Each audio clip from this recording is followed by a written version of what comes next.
So I'm gonna take you through each one. I'm not gonna do a lot. You know, you need to do it to practice. But so from the section on parabolas, you should be able to sketch a parabola from an equation that's already in the standard form, right? The form of the test is I'm going to give you 4 already in standard form conic sections, right? So I'm not giving you the equations, the standard equations, but you're going to get some. You're told this is a circle and it's in standard form. This is a parabola and it's in standard form. You need to be able to back out, okay, that means the vertex is that, the P is that. You know, you can do that much of it. So if you're given it is already in the standard form, you should be able to sketch it, labeling all the parts. If it's not in the standard form, then you got to put it into standard form by completing the square. Right? And so there will be one problem where you sketch, there'll be another one where put into standard form. Now, what is the standard form? Look at the problem that was already told you. You're already given an example of in standard form. So just look at that.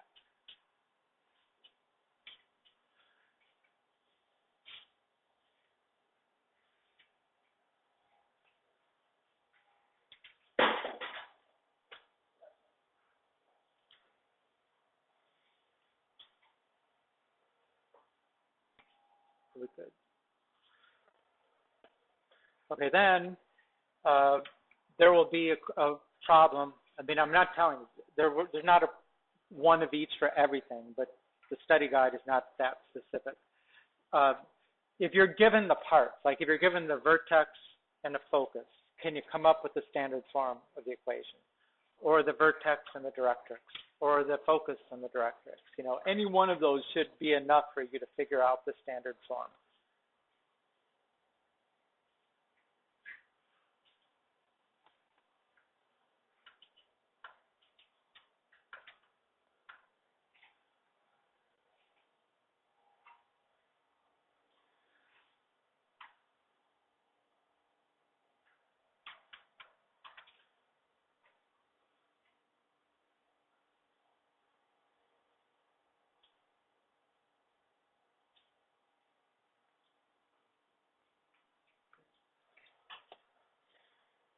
There will be a problem, which is write the equation of a tangent line to a parabola. That'll be the extra credit problem. Do you remember what was the property that allowed us to come up with that equation? What is the property of parabolas? The kind of real-world application thing that we studied? The reflective property, right? The fact that a parabola has a particular shape, right? It has a shape that for parallel rays that are coming into the back of this thing, everything gets reflected to the focus.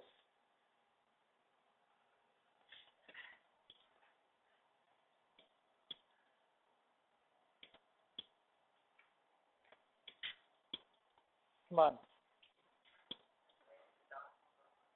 What's that?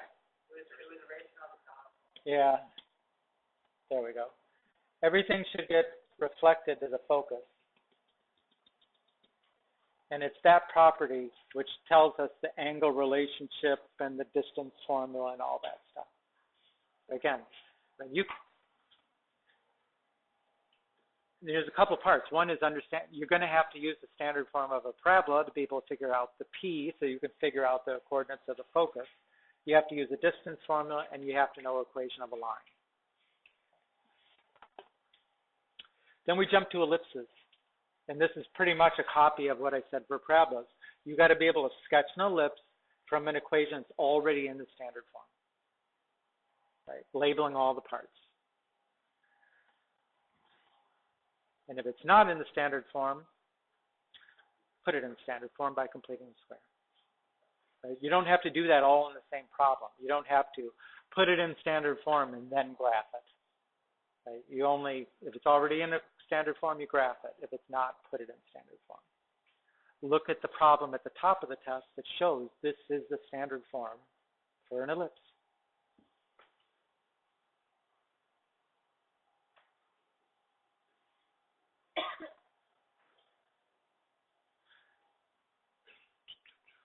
Courtney? right? And then you should be able to make the standard form of an ellipse from the parts, right? The center, the vertices, the foci, major and minor axes. I mean, all of these problems, they give you various parts, right? Now, if you look there, there are some problems that are like before that or after that maybe give you something different, but I didn't put those in there because, I mean, there was some that gave, for example, on a parabola, they gave you the vertex and a point on the parabola and came up with the equation. But we didn't do those in the homework, and they're not part of what I gave you here, right? So just stick to the ones that are in the list. It would be something like that.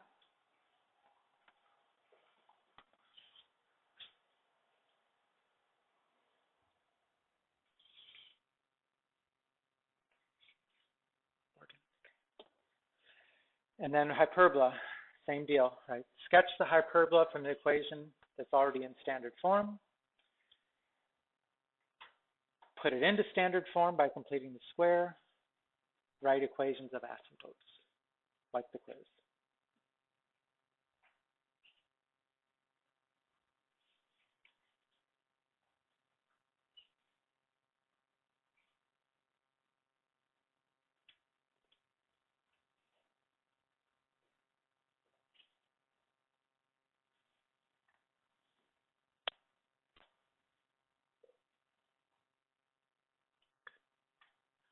Anybody else?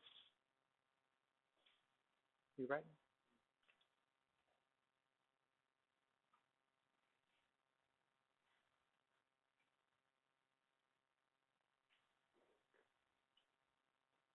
Okay. And make the standard form of a hyperbola if you know the parts. In this case, the parts include the equations of the asymptotes. Because what is it that you learned from the equations of the asymptotes?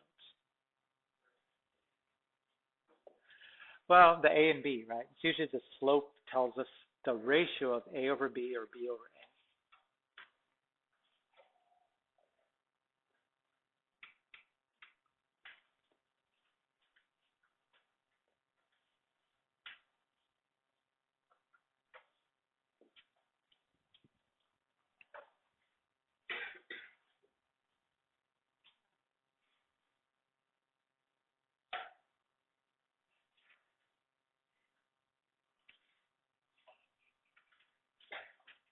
Okay, Morgan?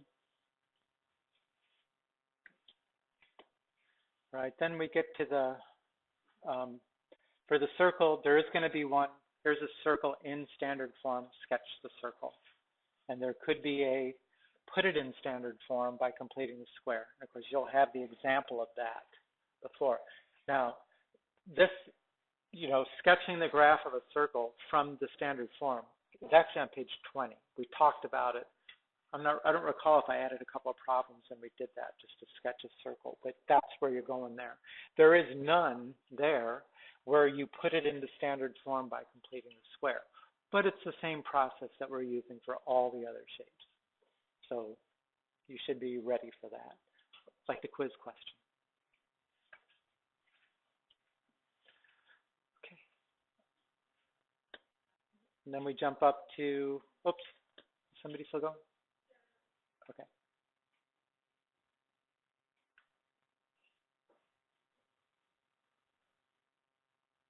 Done? Okay. Classifying the conics from the general equation. Right.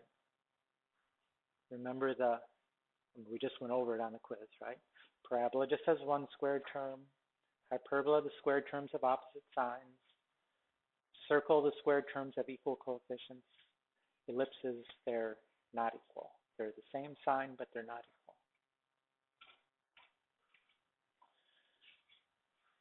That should be easy. There's 4 like that.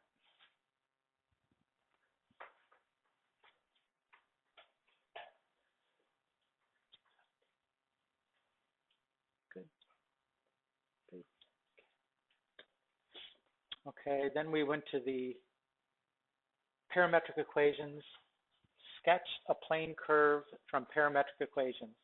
right, to include table of values, plotting points. Right, so you got to have the table of values, plotting points. It'll give you a domain for T. Use these points exactly. And what is it that makes it a plane curve and not just the graph, any old graph?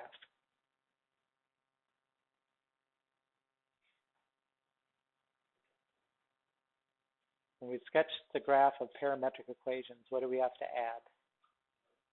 The arrows, right? The plane curve means arrows.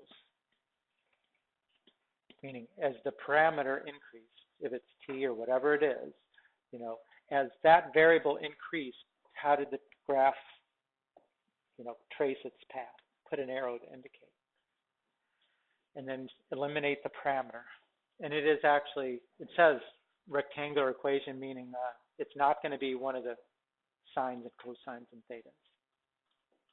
So these problems here don't include those problems, which we just did in the homework, that included sines and cosines.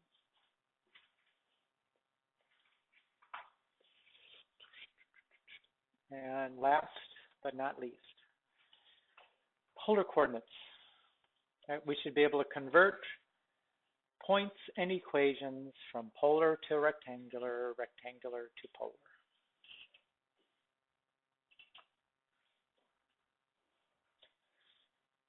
Remember, we had 4 equations to help us do that. And you're not given them, you got to know them. Right?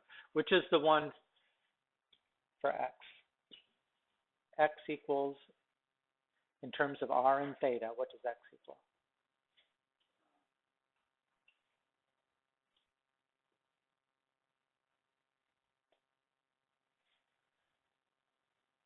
Remember, if you draw a triangle, right?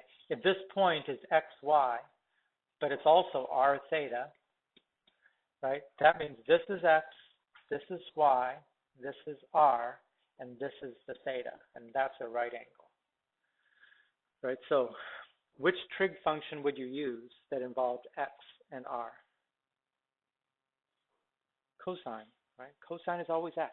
So cosine of theta equals x over r, so x equals r cosine theta.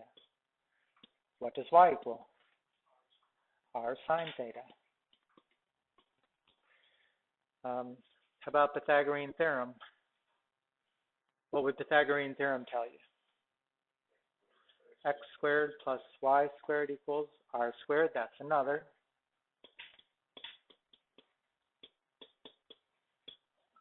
And then how would you find theta?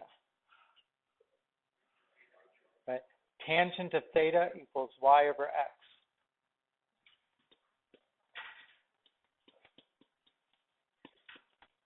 So theta equals tan inverse of y over x. And so those are the 4, and they all come out of this triangle right here. If you just draw a triangle, first quadrant, label that point, label the sides, you should be able to figure those out. Remember that when you convert from rectangular to polar, if you've got a rectangular equation like 2x plus 3y equals 5, then what is the substitution that changes it from x's and y's to r's and thetas?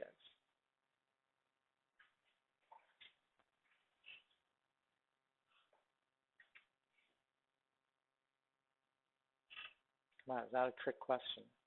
What would you substitute in here to change it to polar coordinates?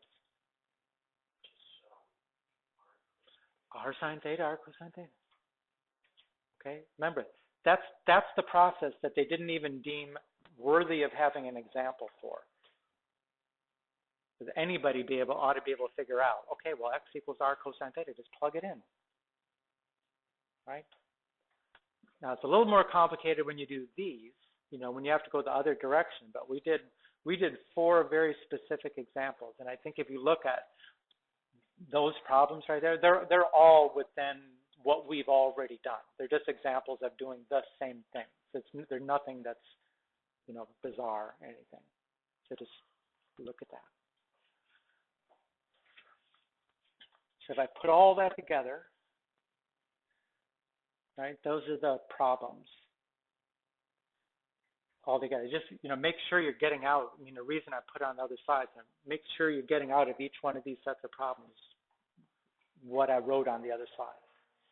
And again, if you don't pass, but you did, good job of the study guide, you could do a retest. If you fail, don't fail. How's that? How's that for a plan? Any questions? So if I was you, I'd be working on this now, using your time well.